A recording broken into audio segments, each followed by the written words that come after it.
Olá, amigos. Vamos a mais um estudo do livro Renúncia. Este é o nosso terceiro áudio e no estudo em PDF esta é a parte 1b. Percorrendo as páginas do capítulo de número 1, da primeira e da segunda parte, com a perspectiva de que sejam textos paralelos, com possibilidades de significados em comum, encontramos mais um ponto que merece nossa atenção e estudo. Emmanuel nos fornece um perfil dos personagens e através dele temos a oportunidade de ver a atuação do fator tempo na vida de Públio, de Lívia e de Flávia. Vejamos então o que o Emmanuel nos fala de Públio no capítulo 1 da primeira parte. Abram aspas. Senador Públio Lentulus Cornélios, homem ainda moço, que à maneira da época exercia no Senado funções legislativas e judiciais, de acordo com os direitos que lhe competiam, como descendente de antiga família de senadores e cônsules da República. Era um homem relativamente jovem, aparentando menos de 30 anos, não obstante o seu perfil orgulhoso e austero, aliado à túnica de ampla barra purpúrea que impunha certo respeito a quantos se lhe aproximavam. Fecham aspas. Vamos então ao capítulo 2 da segunda parte para ver o perfil também de Públio, mas agora com o decurso de 15 anos. Abram aspas. A esse tempo, vamos encontrá-lo com os traços fisionômicos ligeiramente alterados. Embora há 13 anos houvesse endobado sobre os dolorosos acontecimentos de 33, seus cabelos ainda guardavam integralmente a cor natural e apenas algumas rugas quase imperceptíveis tinham vindo acentuar as suas faces de profunda austeridade. Serena tristeza lhe pairava no semblante, invariavelmente levando-o a isolar-se quase da vida comum, para mergulhar tão somente no oceano dos seus papéis e dos seus estudos, com a única preocupação de maior vulto, que era a educação da filha, buscando dotá-la das mais elevadas qualidades intelectivas e sentimentais. Sua vida no lar continuava a mesma, embora muitas vezes o coração lhe pedisse reatar o laço conjugal, atendendo aqueles 13 anos de separação íntima, com a mais absoluta renúncia de Lívia a todas e quaisquer distrações que não fossem as da vida doméstica e da sua crença, fervorosa e sincera. A sós com suas meditações, Públio Lentulus deixava divagar o pensamento pelas recordações mais doces e mais distantes. E nessas horas de introspecção, ouvia a voz da consciência, que subia do coração ao cérebro como um apelo à razão inflexível, tentando destruir-lhe os preconceitos. Mas o orgulho vencia sempre, com a sua rigidez inquebrantável. Fecha aspas. Observamos a ação do tempo na vida de Públio, a alteração dos traços fisionômicos, ainda que levemente. As dores da vida lhe alcançavam e haviam tornado uma pessoa mais introspectiva, mas o velho orgulho ainda lhe acrisolando a alma. Vejamos com esta mesma perspectiva capítulo 1 da primeira e da segunda parte, buscando informações sobre Lívia. Capítulo 1 da primeira parte, abram aspas. Lívia, a esposa, expedia ordens domésticas a uma jovem escrava etrusca. A figura celeste de Lívia, que no meio desse vórtice de pavores, estendia-me as mãos fúlgidas e carinhosas. Um outro trecho, Lívia seguirá contigo pela via dolorosa do aperfeiçoamento, e nele encontrarás o braço amigo e protetor para os dias de provações ríspidas e acerbas. Esperamos para breve o segundo rebento do nosso lar. Vejamos então o que nos diz o livro sobre Lívia no capítulo 1 da segunda parte. Lívia, porém, se insolara, envolta num véu de triste resignação, como quem espera as providências sobrenaturais que nunca aparecem no inquieto decurso de uma existência humana. O esposo a conservava junto da filha, atendendo simplesmente à condição de mãe, não lhe permitindo, porém, de modo algum, interferir nos seus planos e trabalhos educativos. Para Lívia, aquele golpe rude fora o maior sofrimento de sua vida. A própria calúnia não lhe doera tanto, mas o reconhecesse como dispensável junto da filha do seu coração. Constituía a seus olhos a mais dolorosa humilhação da sua existência. Era por esse motivo que mais se abroquelava na fé, procurando enriquecer a alma sofredora com as luzes da crença fervorosa e sincera. Longe de conservar as energias orgânicas, tal como acontecera ao marido, seu rosto testemunhava as injúrias do tempo, com a sua pesada bagagem de sofrimentos e amarguras.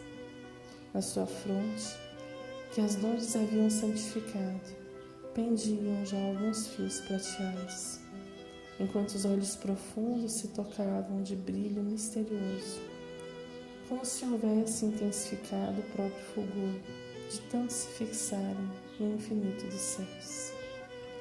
Seus traços fisionômicos, embora atestassem velhice prematura, revelavam ainda a antiga beleza, agora transformada em indefinível e nobre expressão de martírio e de virtude.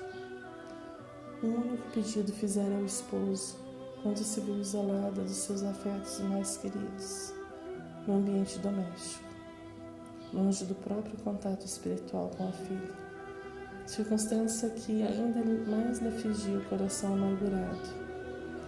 Foi apenas que lhe permitisse continuar nas suas práticas cristãs em companhia de Ana, que tanto se lhe afeiçoara com aquele espírito de dedicação que lhe conhecemos, a ponto de desprezar as oportunidades que se lhe ofereceram para constituir família.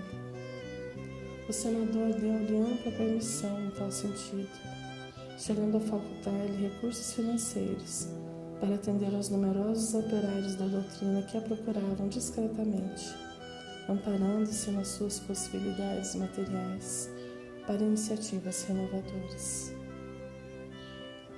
Fecha aspas. Vemos em Lívia o tempo operando de forma implacável, afastada do propósito divino de ser o esteio de Públio, suavizando-lhe a jornada, afastada de sua filha, quem também tinha o compromisso de conduzir a jornada, e de seu filho que estava desaparecido. Lívia sofria e amparava-se tão somente em sua fé. Antes de adentrarmos mais fundo nas lições que essa perspectiva nos oferece, vejamos o que nos conta Emmanuel sobre Flávia, capítulo 1 da primeira parte, abre aspas. O facultativo não chegou a positivar o diagnóstico, certamente em razão da sua comiseração pela doentinha e pelo paternal desespero. Mas, segundo nossas observações, acreditamos que o médico de Tibu presume tratar-se de um caso de lepra. A verdade é que minha pobre filha, com todos os nossos cuidados, mais parece uma dessas infelizes criaturinhas atiradas ao velabro. Fecha aspas. Avançando no tempo, vejamos o que fala o capítulo 1 da segunda parte sobre Flávia. Abram aspas. No esplendor dos seus 22 anos, ostentava o fruto da educação que o pai lhe dera, com a forte expressão pessoal do seu caráter e da sua formação espiritual. A filha do senador era Lívia, na encantadora graça dos seus dotes físicos, e era Públio Lentulus pelo coração. educada por professores eminentes que se sucederam no curso dos anos, sob a escola dos severos, que jamais se descuidaram dos seus amigos distantes, sabia o idioma pátrio a fundo, manejando o grego com a mesma facilidade e mantendo-se em contato com os autores mais célebres, em virtude de seu constante convívio com a intelectualidade paterna. Fecham aspas. 15 anos passados, mas o tempo não agiu da mesma forma. Ao olharmos a descrição de Públio, veremos os traços fisionômicos levemente alterados e um aumento em sua introspecção. Da mesma forma, se olharmos Flávia, veremos que a cura da doença e a educação fizeram-na desabrochar em sua inteligência e beleza. Lívia, no entanto, sofreu a ação das desditas da vida. Se nos sonhos de Públio ela seria o anjo tutelar a lhe assistir nos momentos difíceis, na vida real, ele a afastou de tal forma que o padecimento por esta e outras dores lhe foram expressivos motivos de dor e envelhecimento. Esta é a visão que o livro nos mostra, com nossos olhos físicos, pautados em apenas uma vida. O que nos é relatado e tal perspectiva é dolorosa, onde a justiça divina, onde o amor de Deus. Com a razão de Lívia sofrer a ação do tempo de forma desigual, sendo que estava totalmente isenta das acusações que lhe eram feitas. Entendemos o que ocorre? Em nossas vidas, certamente conhecemos e vivenciamos situações de dificuldade. Nem sempre estamos aptos a enfrentá-las com o amor e a resignação de Lívia, exemplo sublime de um espírito de grande força moral. Resistir ao mal que nos é infligido, sem o ímpeto da vingança, da desforra. Passar por injustiças mantendo a caridade e o amor pelo seu agente. Todas essas ações e sentimentos pedem do espírito uma coragem e força moral muito grande. Estamos prontos? E será mesmo necessárias estas duras provas? Olhamos então, sob as luzes da doutrina espírita, como o sofrimento de Lívia é percebido no mundo espiritual. Primeiramente, vejamos o que nos diz o Evangelho segundo o Espiritismo, capítulo 5, a desgraça real. Toda a gente fala da infelicidade. Toda a gente já a sentiu e julga conhecer-lhe o caráter múltiplo. Venho eu dizer-vos, e quase toda a gente se engana, e que a infelicidade real não é absolutamente o que os homens, isto é, os desgraçados, o supõem. Eles a veem na miséria, no fogão sem lume, no credor que ameaça, no berço de que o anjo sorridente desapareceu, nas lágrimas, no féretro que se acompanha, de cabeça descoberta e com o coração despedaçado, na angústia da traição, na desnudação do orgulho que deseja envolver-se em púrpura e mal oculta sua nudez, sob os andrajos da vaidade. Há tudo isso, e há muitas coisas, mas se dá o nome de desgraça na linguagem humana. Sim, a desgraça para os que só veem no presente. A verdadeira desgraça, porém, está nas consequências de um fato, mais do que no próprio fato. Dizemos-se um acontecimento considerado ditoso na ocasião, mas que acarreta consequências funestas, não é realmente mais desgraçado do que outro que a princípio causa viva contrariedade e acaba produzindo bem. Dizei-me-se a tempestade que vos arranca as árvores, mas que saneia o ar, dissipando os miasmas insalubres que causariam a morte, não é apenas uma felicidade do que uma infelicidade. Para julgarmos de qualquer coisa, precisamos ver-lhe as consequências.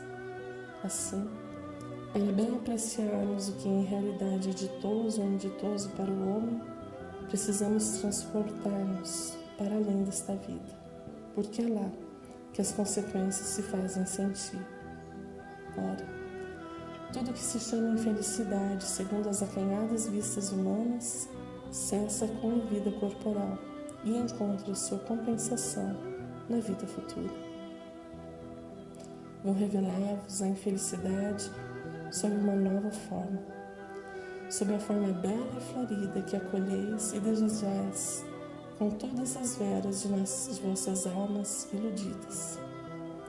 A infelicidade é a alegria, é o prazer, é o tumulto, é a vã agitação, é a satisfação louca da vaidade que fazem calar a consciência, que comprimem a ação do pensamento, que atordoam o homem com relação ao seu futuro.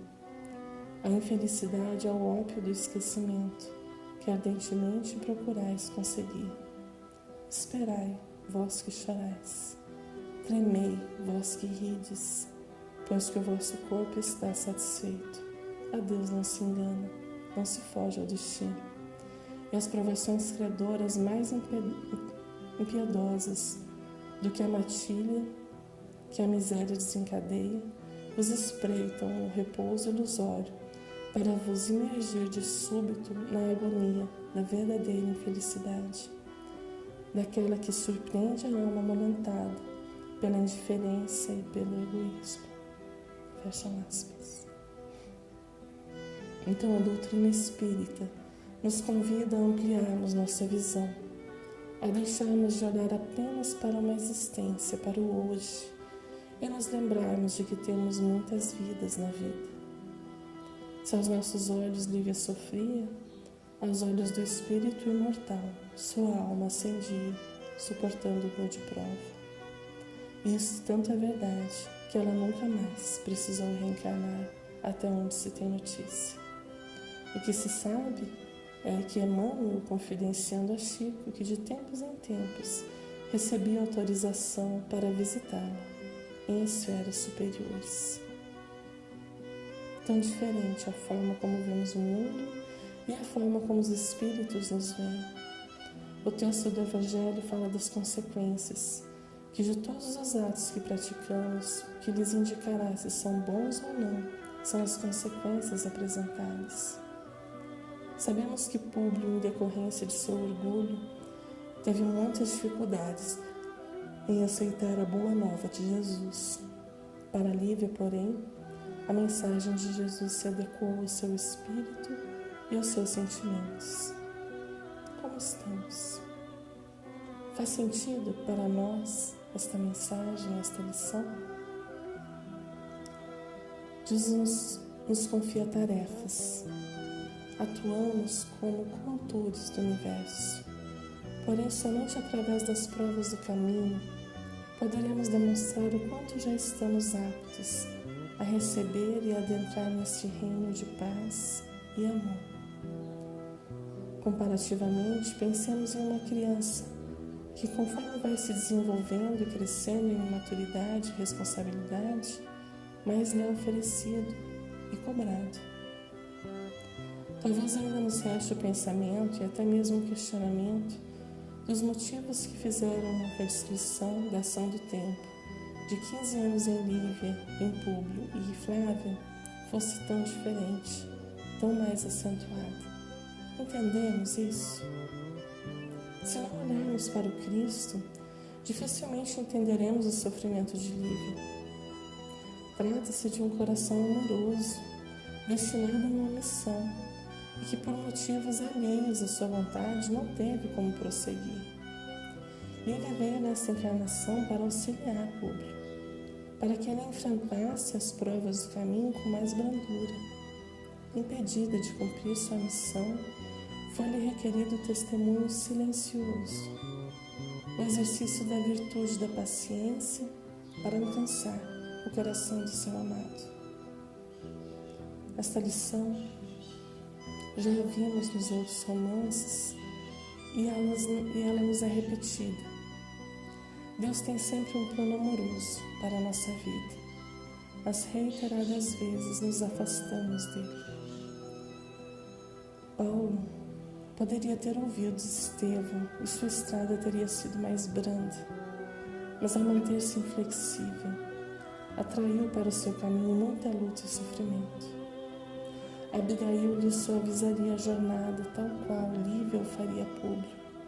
Mas quando o orgulho prevalece, quando colocamos a nossa vontade acima dos desígnios de Deus, dificultamos a nossa vida.